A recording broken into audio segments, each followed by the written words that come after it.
नमस्कार। कैसे हो मित्रों। आज योग सत्र का 14वां दिन है। यह योग सत्र की श्रृंखला अपने मित्रों के लिए इसलिए प्रकाशित हो रही है ताकि वह अभ्यास करें, अपने शरीर की आवश्यक ऊर्जा के लिए किसी दूसरे पर आश्रित ना रहें। आइए, 1 2 3 4 5 6, वापस आइए। 1 2 3 4 5 6, ये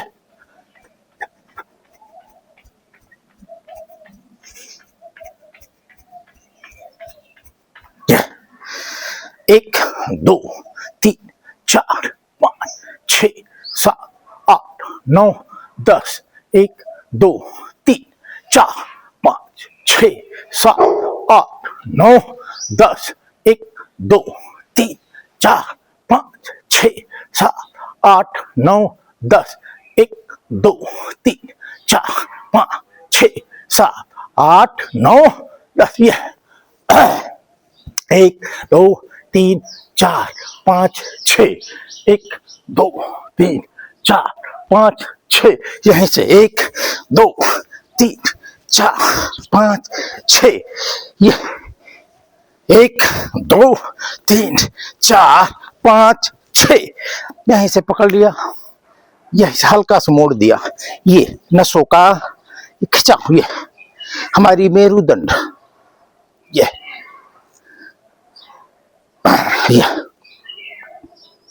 यहीं से 1 2 3 4 5 6 7 8 9 10। यह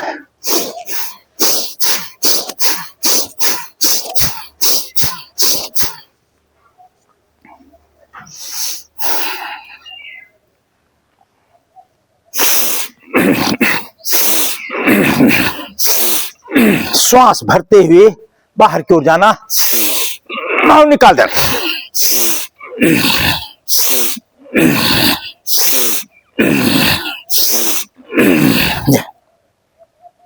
आइए,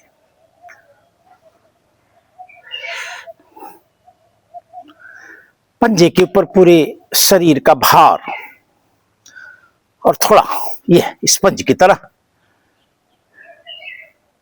आइए,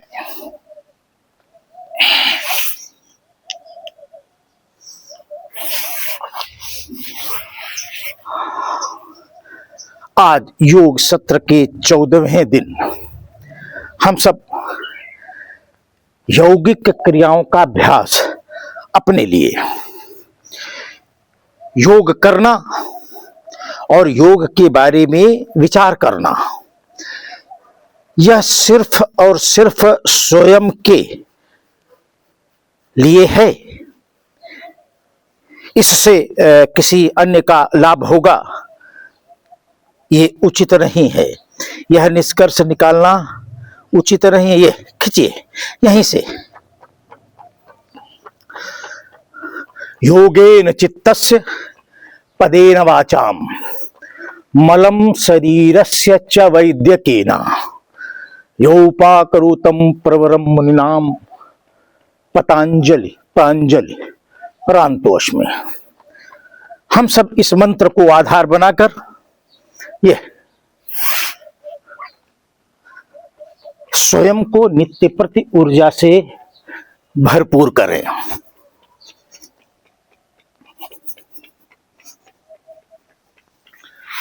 मित्रों, 1 2 3 4 5 6, यहीं से 1 2 3 4 5 6, यहीं से संख्या के साथ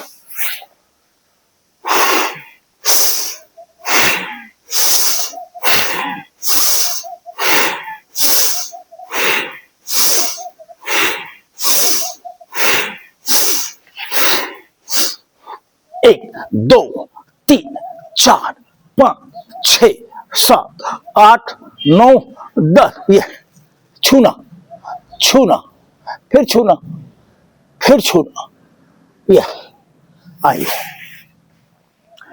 हम सब योग, आसन और प्राणायाम का अभ्यास नित्य प्रति कर रहे हैं। योग से हमारी बीमारियां ठीक नहीं होती हैं, प्राणायाम से हमारी रुग्णता समाप्त नहीं होती है। अगर हम नित्य प्रति योग, आसन और प्राणायाम करते हैं तो हमारा चित्त शांत होता है। योगेन चित्तस्य पदेन वाचाम मलम शरीरस्य च वैद्यकेन। इसका भावार्थ हम सबको समझना होगा। हमने यौगिक क्रियाओं को किया तो उससे जो शरीर को लाभ हुए, मैंने उस लाभ को आधार बनाकर पुनः योग करना प्रारंभ कर दिया। यह उचित नहीं है। हमें सिर्फ एक प्रयास करना है, शरीर के अंदर हमारे चक्रों को ऊर्जा देना और इन क्रियाओं के माध्यम से अपने चित्त को शांत करना, मन को नियंत्रण में लेना। हमारा चित्त शांत है तो हमसे गलतियां नहीं होंगी, हमारा विचार सकारात्मक रहेगा। हम एक जिम्मेदार नागरिक की भूमिका में घर, परिवार और समाज में उपस्थित रहेंगे। चित्त ही है जो हमें सुव्यवस्थित और नियंत्रित रखता है। चित्त को शांत करने की कोई दवा बाजार में नहीं बनी है। विज्ञान किसी भी अवस्था में पहुंच जाए, वह हमारी आध्यात्मिक शक्तियों के सामने बौना ही रहेगा। विश्व का संपूर्ण विज्ञान भारत की आध्यात्मिक संरचना की खोज से प्रकट हुआ है। जो नहीं प्रकट हो पाया है वह भी हमारे ही आध्यात्मिक साहित्य के आधार पर प्रकट होगा। इसलिए यह कहना कि हमारी संस्कृति पिछड़ी है, अनुपयोगी है, यह साजिश का शब्द है। संपूर्ण विश्व की सभ्यताएं भी हमारी ही संस्कृति के आधार पर जन्म ले पाई हैं। वह अगर जीवन जीने का भाव रखती हैं तो वह भाव भी हमारी ही संस्कृति से उन्हें प्राप्त हुआ है। वह जिस राष्ट्र में रहते हैं उस राष्ट्र को संचालित करने का सिद्धांत भी उन्होंने हमारे ही राष्ट्र के आधारभूत मनु स्मृतियों से लिया है। माने मानव की स्मृतियों से लिया है। मानव की स्मृतियां सिर्फ भारत भूमि पर ही थीं, अन्य विश्व के भूभागों में मानव की स्मृतियां संकलित नहीं हुई हैं। हम सनातन संस्कृति को मानने वाले सनातनी लोग हैं, इसलिए हम अपनी स्मृतियों को भी संजो कर रखते हैं। हमें जब जब खतरा लगा कि हमारी स्मृतियों पर आक्रांता बलात् कब्जा कर लेगा, उन्हें नष्ट कर देगा, हमने उन दस्तावेजों को मिटाने के लिए छोड़ दिया और उन दस्तावेजों में, उन धार्मिक उन वेद पुराणों में जो लिखा था उसे उसे कंठस्थ कर लिया, उसे स्मृतियों में जिंदा कर लिया। वही स्मृतियां जब आक्रांता यहां से गए, हमारे उन साहित्यों को जला कर गए और वह यह विश्व को बताने का प्रयास भी करने लगे कि मैंने उस सनातन राष्ट्र भारत की संस्कृति को नष्ट कर दिया है जो दंभ भरता था, जो स्वाभिमान से युक्त अपनी संस्कृति को अन्य विश्व की संस्कृतियों से श्रेष्ठ मानता और समझता था। हमने उसको नष्ट कर दिया है। अब हम बलात् उसे कन्वर्ट करेंगे, धर्म परिवर्तित करेंगे और ऐसा प्रयास बिना भारतीयों की इच्छा के प्रारंभ कर दिया। भारत का सामान्य नागरिक अपना जीवन जीते जीते अपना चरित्र भी बचाने को बाध्य हो गया। कन्वर्जन की आंधी कुछ इस तरह चली कि संविधान भी उसके साथ हो चला और हमें यह बताने वाले लोग कि यह भारत का संविधान नहीं है, यह किसी विद्वान अंबेडकर ने लिख के हमें दिया है, और उस संविधान के आधार पर हमने अपने ही समाज का कन्वर्जन प्रारंभ कर दिया। जब कन्वर्जन रोकने का प्रयास प्रारंभ हुआ तो उन शक्तियों को सांप्रदायिक करार दे दिया गया और कहा गया कि तुम समाज में सांप्रदायिक ताकतें हो, तुम्हें यह सब रोकने का अधिकार नहीं है। आज हम उस सांप्रदायिक ताकत का लेबल लगाए हुए 100 वर्ष की यात्रा तय करते हुए यहां तक आए हैं। क्या आज भी हम उसी हीन ग्रंथि का शिकार हैं, या हम किसी नए मार्ग को खोज चुके हैं? इसमें जब हमने अपने समाज संगठन के शीर्ष नेतृत्वकर्ता का वक्तव्य विगत कुछ सप्ताहों से जो सुना, उसमें कुछ भ्रम, संशय और चतुराई नजर आई। समाज संगठन पारिवारिक संगठन है, इसे धंधे वाला संगठन बनाना और इसको अपनी उसकी सामाजिक मार्ग से उतारकर इसे वैश्यारूपी धर्मनिरपेक्ष राजनीति के लिए दलाल की भूमिका में खड़ा कर देना, यह अधिकार किसी को भी नहीं है। जिसने भी इस तरह का प्रयास किया है या करेगा वह दंडित होगा। उसे बचाने वाला इस भारत भूमि पर कोई मिलेगा नहीं। इसलिए होश में आकर ही समाज संगठन के दायरे में आप राष्ट्र कार्य करेंगे। समाज संगठन के दायरे में जाकर आप किसी अन्य विचार, संस्कृति या आक्रांता की गुप्त रणनीति को लेकर प्रस्तुत नहीं होंगे। अगर ऐसा हुआ तो आपकी मेरुदंड तोड़ दी जाएगी। ये बात ध्यान रखी जाए। आइए हम सब 3 प्रकार के योग नित्य प्रत्यभ्यास में ले रहे हैं। पहला ग्रीवा योग, दूसरा कर्ण योग और तीसरा चक्षु योग। इसका अभ्यास करते करते आज 14वां दिन हो गया है। हम सब उन क्षेत्रों में स्वयं को ऊर्जावान पा रहे हैं जिन क्षेत्रों को ऊर्जावान बनाने के लिए हमने यह क्रियाएं की हैं, यह क्रियाएं सतत की हैं। आइए ग्रीवा योग। मेरुदंड को सीधी करना, तनाव मुक्त होना। ये 1 2 3 4 5 6 7 8 9 10। 1 2 3 4 5 6 7 8 9 10। 1 2 3 4 5 6 7 8 9 10। 1 2 3 4 5 6। वापस आइए। 1 2 3 4 5 6। यहीं से मस्तक के मध्य बिंदु पर बाईं गदेली रखना और दाईं गदेली से आगे से पीछे की ओर धक्का देना और आंतरिक बल से इसे रोकना। मेरुदंड सीधी रहेगी। हमारी मस्तिष्क और मेरुदंड का जोड़ जहां पर है वहां पर बल पड़ रहा है। वापस आइए, बल मुक्त होइए, धीरे धीरे बल मुक्त होइए। यही क्रिया पीछे से आगे की ओर हम धक्का देंगे, बल लगाएंगे और आंतरिक बल से इसे रोकेंगे। वापस आइए। गर्दन की नसों को ताकतवर बनाना। वापस आइए। यहीं से दाहिने से बाएं, नीचे से ऊपर, ऊपर से धापना। 1 2 3 4 5 6 7 8 9 10।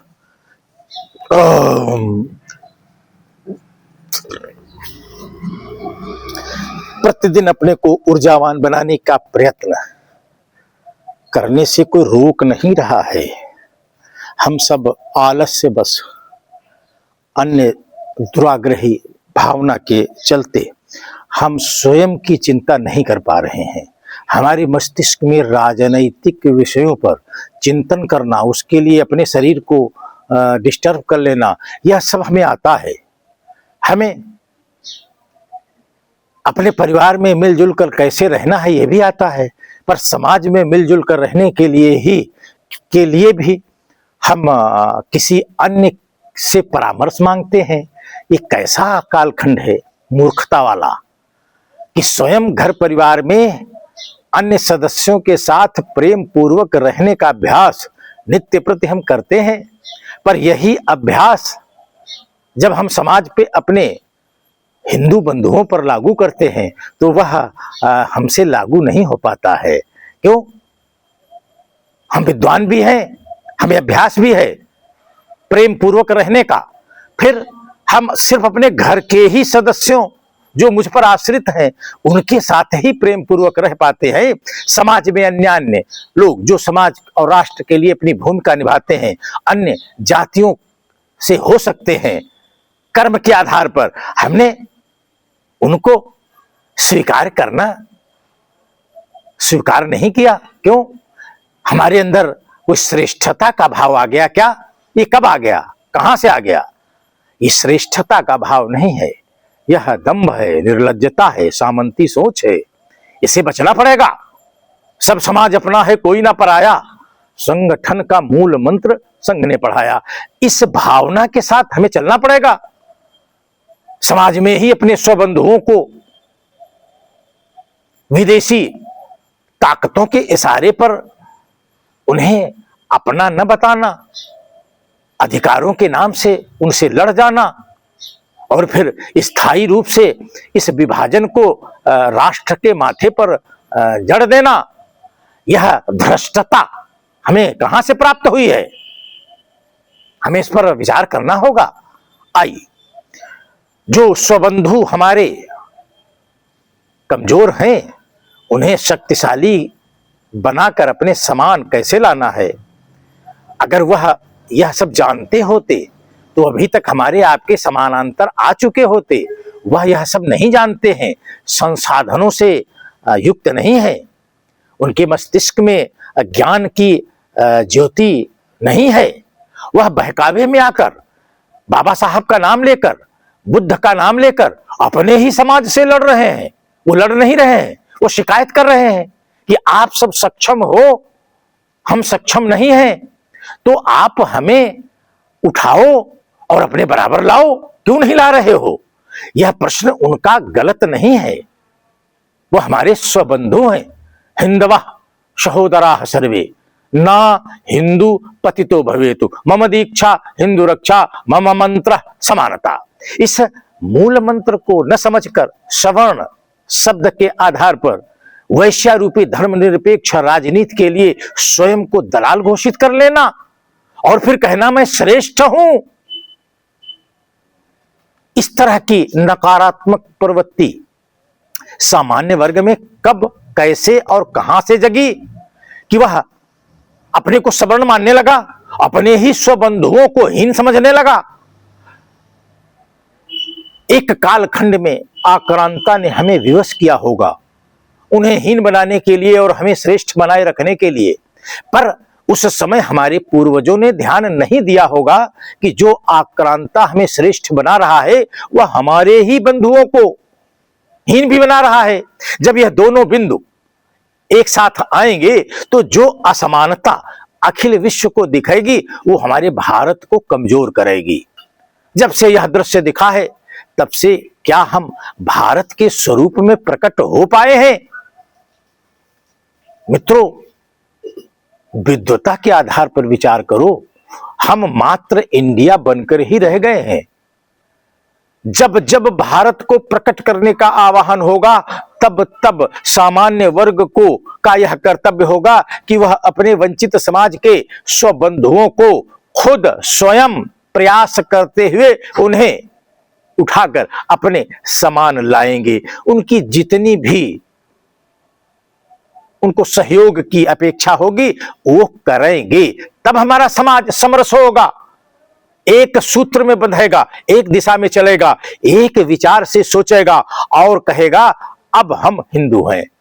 हमारे हिंदू होने के प्रकटीकरण में दो बाधाएं अनुभव में आ रही हैं। एक सवर्ण शब्द की मानसिकता, यह सामंती मानसिकता है। हम सभी भारतीय हैं, जो कन्वर्ट हो चुके हैं उन्हें परावर्तित करके लाना है।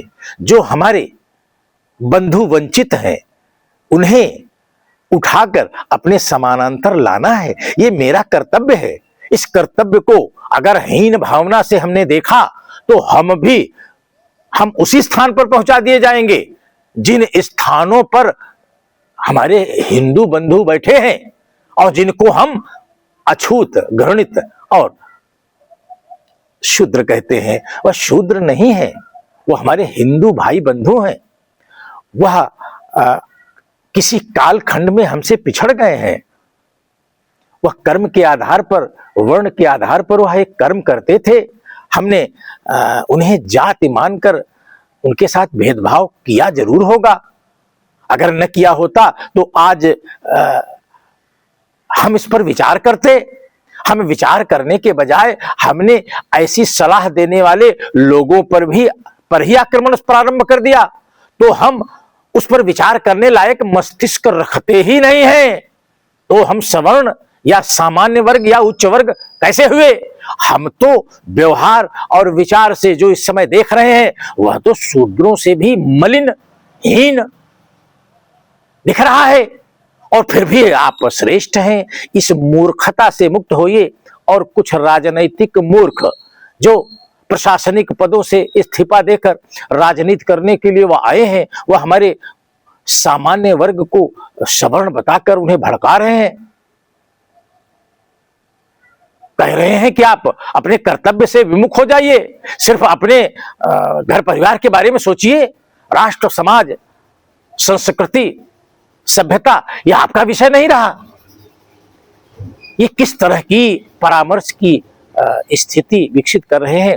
हमें इस पर विचार करना होगा। आइए, ग्रीवा योग के बाद हम सब यह कर्ण योग, यह अभ्यास में अवश्य लें। यह आज्ञा चक्र को विपरीत दिशा में बल लगाते हुए खींचना, ये उंगलियों, कुछ अंगूठे से भी लोग करते हैं। ये अंगूठे से ये आंखों के ऊपर की भौहों को बाहर की तरफ खींचना, ये दबाव देते हुए उंगली को घसीटते हुए बाहर की तरफ ले जाना। आंख के नीचे ये झुर्रियां पड़ जाती हैं, खाल लटक जाती है।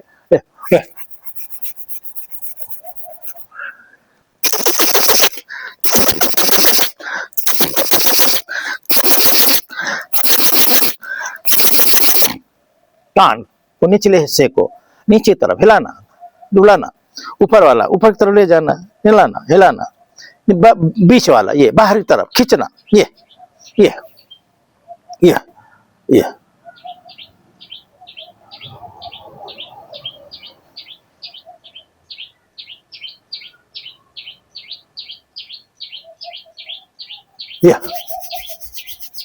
कान की जड़ों को हिला देना।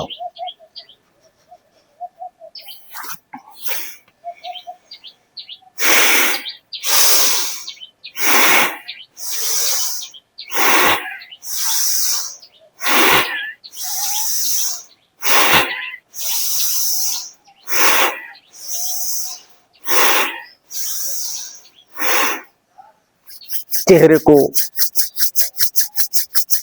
की हलचल को शांत करने के लिए गदेली को गर्म करके चेहरे पे रख लेना। चेहरे को बड़े ही ममतामयी भाव से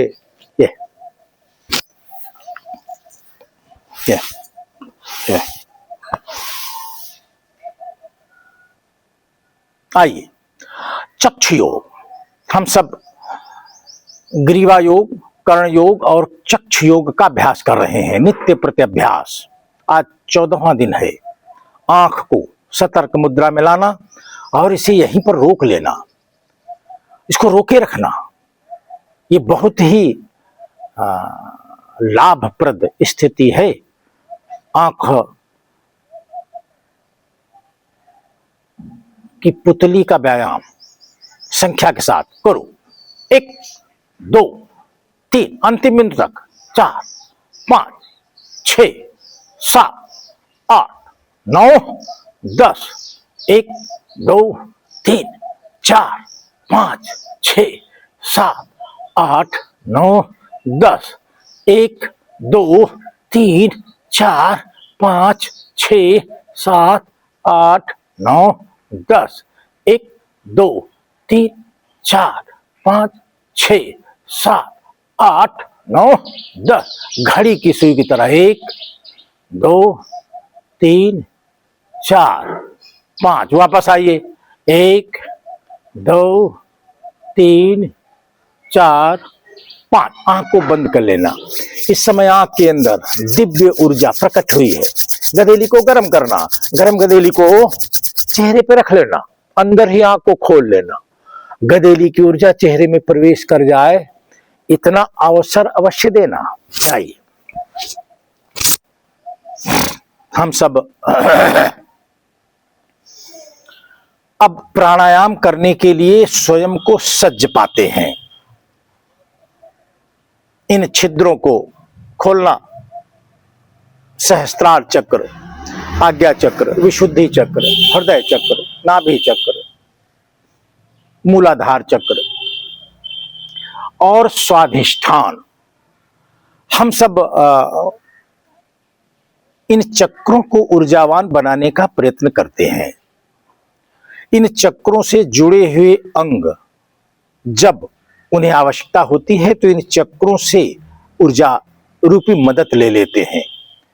हम किसी भी यौगिक क्रिया से किसी शरीर के किसी अंग को सीधे ऊर्जा नहीं पहुंचाते, हम चक्र को ऊर्जावान बनाते हैं। उन चक्रों से जुड़े हुए वह अंग उपांग अपने को पोषित करते हैं। यही शरीर के अंदर की घटना है, संरचना है। इस संरचना को जब हम स्वार्थी बन के परिभाषित करेंगे तो बीमारियों के लिए मैं योग कर रहा हूं। जब हम साधक की भूमिका में आध्यात्मिक दायरे में आकर जब इसे साध्य करेंगे तो लगेगा कि हम सिर्फ चक्रों को ही पोषित कर रहे हैं, अन्य तक हमारी पहुंच नहीं है। आइए 5 तरह के प्राणायाम और एक मंडूकासन हम सब अभ्यास में ले रहे हैं। पहला कपालभाति, दूसरा भस्त्रिका प्राणायाम, तीसरा अनुलोम विलोम, चौथा भ्रामरी प्राणायाम, पांचवा उज्जाई क्रिया जो आत्मा के चारों तरफ के मलों को साफ करती है, और छठा मंडूक आसन। ये अभ्यास हम सबको नित्य प्रति करना चाहिए। जो लोग इन यौगिक क्रियाओं का अभ्यास नित्य प्रति करते हैं वह स्वयं को ऊर्जावान रखते हैं, उनका चित्त शांत रहता है, वह समाज में सभी गतिविधियां अपनी जिम्मेदारी के हिसाब से करते हैं, वह योग्य नागरिक माने जाते हैं। आइए कपालभाति करो।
ये नाभि जिस सतर्क अवस्था में आई है, कपालभाति करने के बाद इसे वहीं पर सतर्क अवस्था में रोक लेना, मेरुदंड को बिल्कुल सीधा रखना, शरीर के किसी भी अंग में कोई ढीलापन स्वीकार न हो। अगर हम ऐसा कर सके तो यह ऊर्जा जो हमें सीधे प्राणवायु के जरिए नाभि चक्र को प्राप्त हुई है, यह नाभि चक्र और इस चक्र से जुड़े हुए जितने भी अंग हैं उन सभी अंगों को ऊर्जावान बना लेना, ऊर्जा का एक ऊर्जा बैंक तैयार कर लेना। जब हमारे वह अंग कमजोर होंगे तो अपने चक्र से, अपने चक्र के ऊर्जा बैंक से वह ऑक्सीजन रूपी ऊर्जा प्राप्त कर लेंगे और स्वयं को स्वस्थ कर लेंगे। रुग्ण तभी हम होते हैं जब हमारे चक्र के पास ऊर्जा का बैंक शेष नहीं है और किसी अंग को ऊर्जा की आवश्यकता पड़ गई और वह चक्र से उसने प्राप्त करना चाहा, चक्र के पास स्वयं में ऊर्जा नहीं है तो वो देगा क्या तो वह अंग हमें तत्काल रुग्ण अनुभव कराने लगेगा। इसलिए हम सब प्राणायाम, आसन और योग के जरिए शरीर के अंदर के वातावरण में ऑक्सीजन को पहुंचा दें। शेष सभी कार्य शरीर के अंदर हमारे चक्र रूपी मंत्रालय कर लेंगे। आइए दूसरा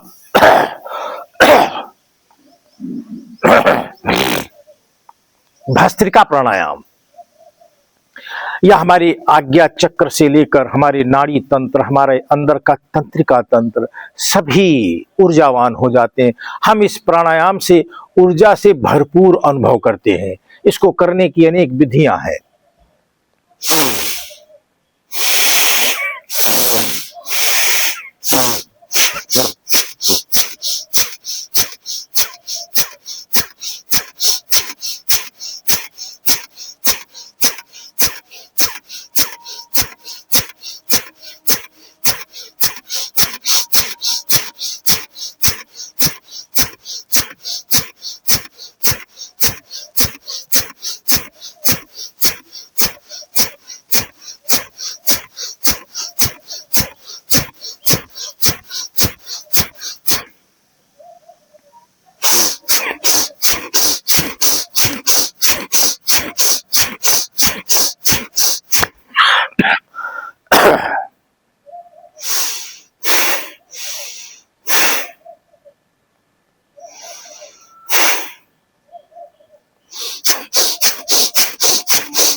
लंबी गहरी सांस लेना, अंदर की हलचल को शांत करना, यह हम सबका सुव्यवस्थित प्रयास हो कि एक प्राणायाम की बेला से जब हम दूसरी प्राणायाम की बेला में प्रवेश करेंगे तो कुछ समय ऐसा जरूर रखेंगे जो हमारे अंदर की हलचल को शांत कर दे।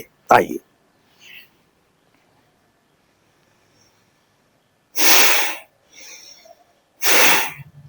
तीसरा, अनुलोम विलोम।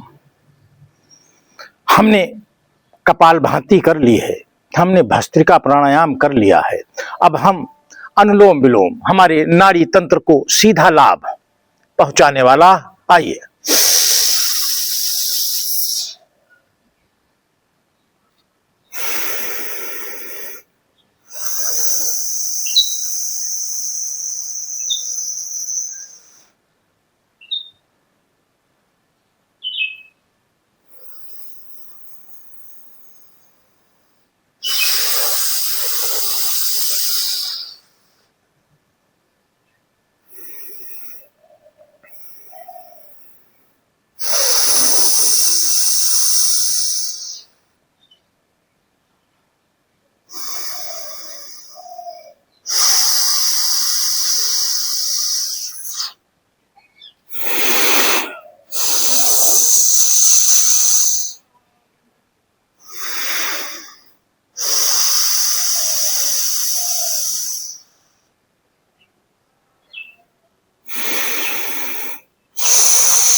गदेली को गर्म करना, चेहरे पर रख लेना, यह क्रिया प्रत्येक प्राणायाम की बेला को बदलते समय हमें करना चाहिए। आइए हम सब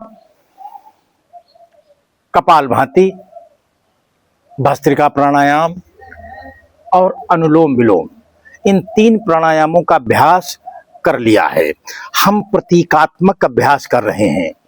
इसको कम से कम 5 मिनट और अधिक से अधिक जितना संभव सध सके हमें यह अभ्यास नित्य प्रति करना चाहिए। आइए भ्रामरी प्राणायाम हम सब ये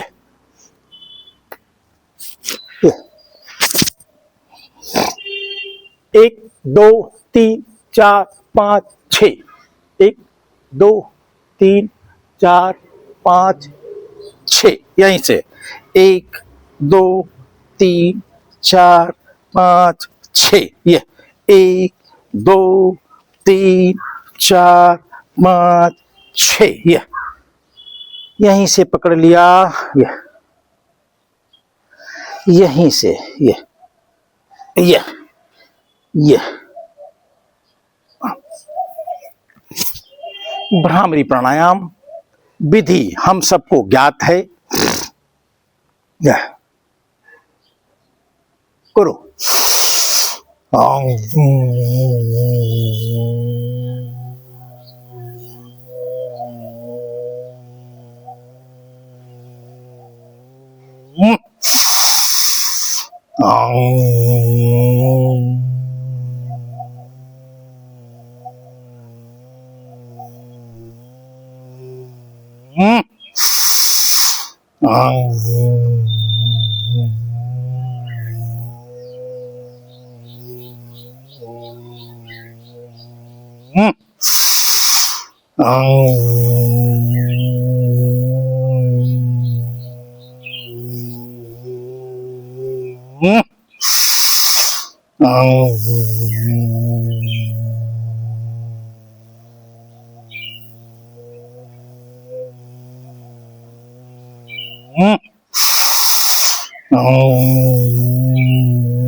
आई हम सब गदेली को गर्म करना और गर्म गदेली को चेहरे पे रख लेना। यह बात हम लोग ध्यान रखेंगे मित्रों कि जब भी हम बेला का परिवर्तन करेंगे हम गदेली को गर्म कर चेहरे पर इस गर्म गदेली को रख लेंगे। गदेली की ऊर्जा चेहरे में प्रवेश कर जाए तब हम गदेली को हटा लेंगे। आइए यह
तरह से तालियों को बजाना, अपने को ऊर्जावान बनाने का प्रयत्न करना। यह प्रयत्न सिर्फ एक दिन नहीं करना है या किसी को दिखाने के लिए नहीं करना है, यह अपने जीवन का अंग बनाना है। ठीक वैसे ही जैसे खाना खाना, मल मूत्र त्याग करना और सोना, यह हमारी नित्य प्रति की रचना है। इसी में योग, आसन और प्राणायाम जोड़ लेना। यह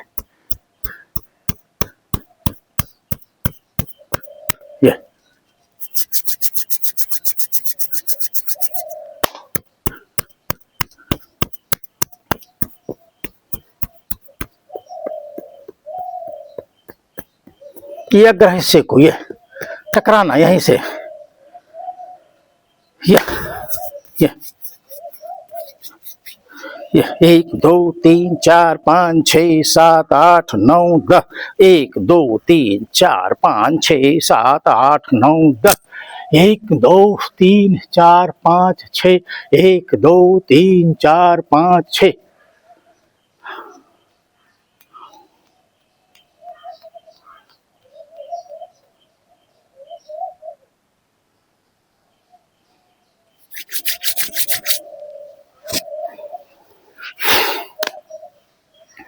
अब हम सब भ्रामरी कर चुके हैं। अब उज्जाई क्रिया, 3 क्रियाओं का अभ्यास हम सब नित्य प्रति कर रहे हैं।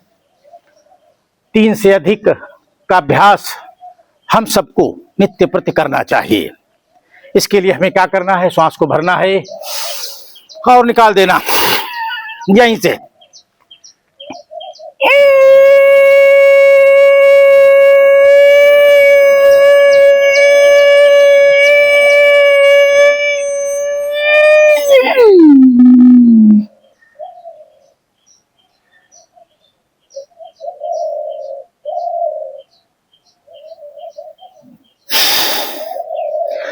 बाईं ओर से इस वायु को निकाल देना। जब हम उज्जाई क्रिया करते हैं तो जो 2 नलियां खुलती हैं वह वायु को नाभि चक्र तक नहीं लाती हैं।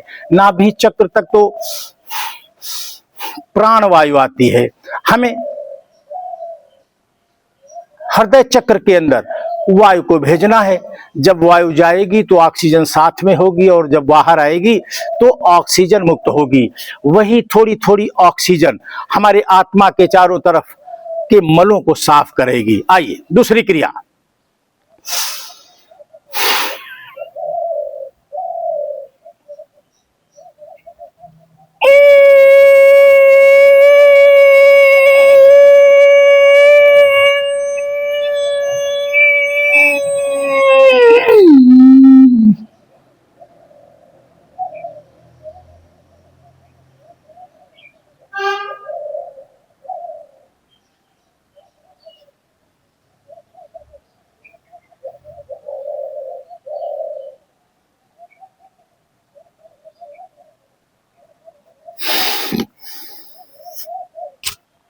उज्जाई क्रिया में श्वास को जब हम खींचते हैं तो हृदय स्थल चक्र में एक फैलाव होता है।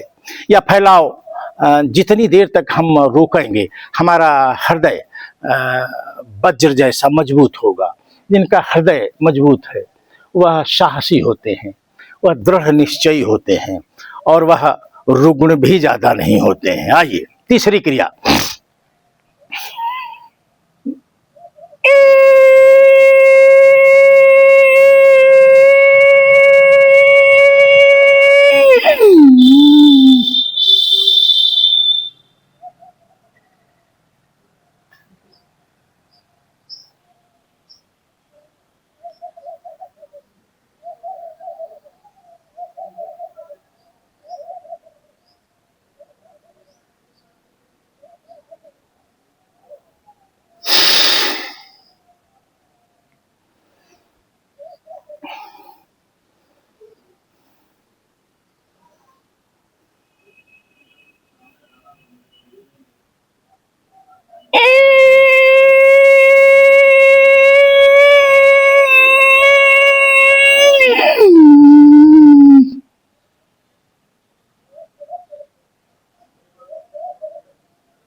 योग, आसन और प्राणायाम अगर हम सकारात्मक भावना से नित्य प्रति पूरे मनोयोग से अभ्यास में लें तो पूरे शरीर में एक आनंद की लहर दौड़ जाती है।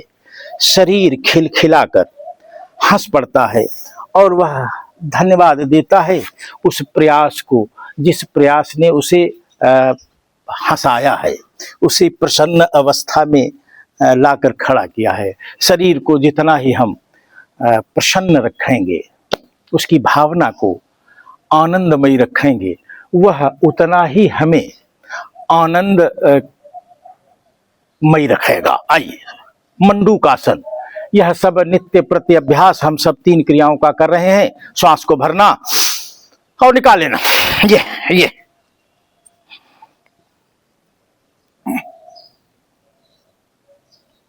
पूरे मनोयोग से दृष्टि बिल्कुल बाज की तरह सामने।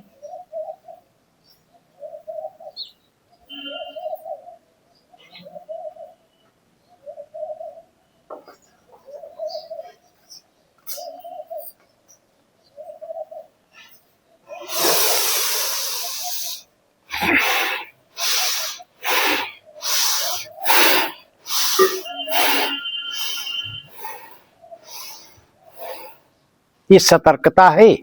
मंडूकासन करने के बाद दोनों हाथों को अगल बगल में लगा लेना और लंबी गहरी श्वास को लेना, खींचना, छोड़ना। श्वास को भरना और निकाल देना। ये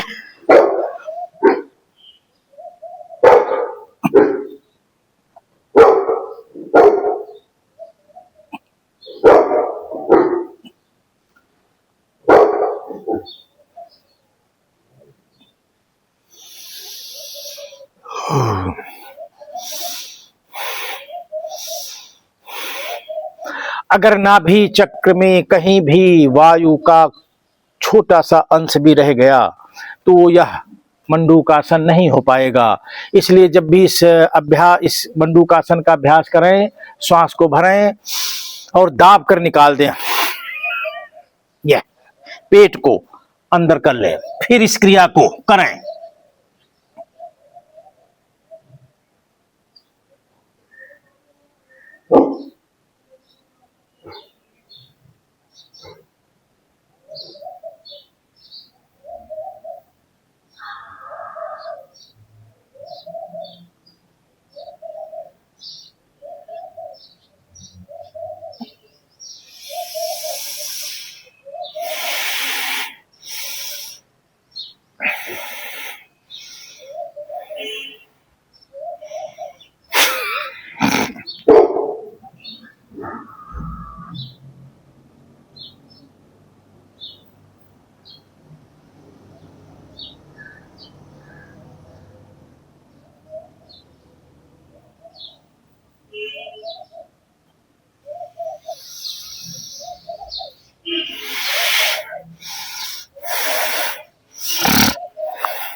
ओम का उच्चारण 3 बार करेंगे और ध्यान की मुद्रा में आएंगे और आज के इस सत्र को यहीं पर स्थगित करेंगे। कल योग सत्र का 15वां दिन होगा। आइए, ओम का उच्चारण करो। ओम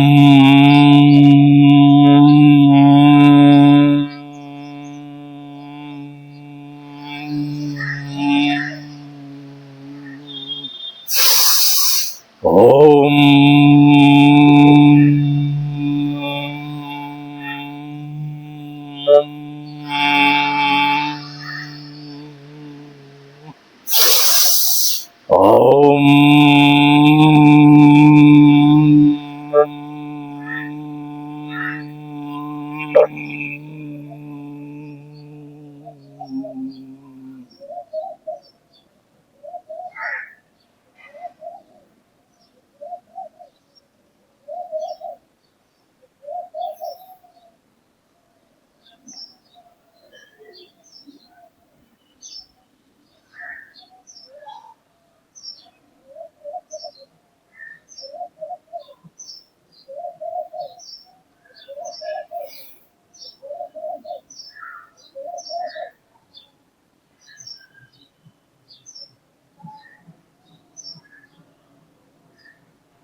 वापस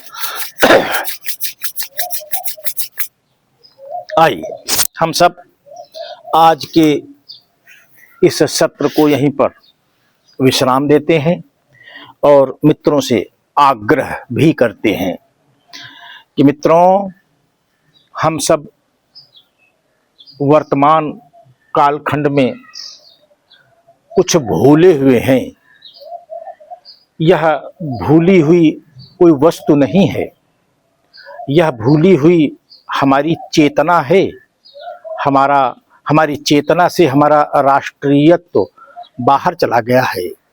हम अनेक आस्था से जुड़े हुए विषयों को अपना राष्ट्रीयत्व तो मानने लगे हैं। यह अज्ञानता वातावरण से हमारे अंदर आई है। वातावरण संशयग्रस्त बनाकर भारतीयों को उनके उच्च आदर्श से विमुख कर उन्हें उनकी संस्कृति से कन्वर्ट कराना, यह योजना है। इसी योजना में भारत का संविधान भी विधर्मियों और विदेशियों का साथ देता हुआ नजर आ रहा है। हम सबको अलग अलग कालखंडों में कमजोर करता हुआ नजर आ रहा है। यह भारत में लागू अंबेडकर का संविधान ही है जिसकी वजह से यह इंडिया बनकर रह गया है। जब जब भारत को प्रकट करने का प्रयत्न होता है तब तब यह इंडिया इस अंबेडकर के संविधान को आधार बनाकर भारत के प्रस्तुत होने का विचार स्थगित करवा देती है।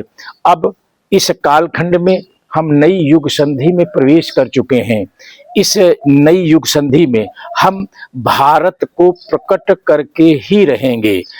अगर कोई व्यक्ति, कोई दल, कोई संस्थान या भारत का में लागू किसी व्यक्ति का संविधान ही क्यों न हो, अगर भारत के प्रकटीकरण में बाधा बनेगा तो हम फिर बलात् वह आचरण स्वीकार करेंगे जो आचरण क्रांतिकारियों ने स्वीकार किया था।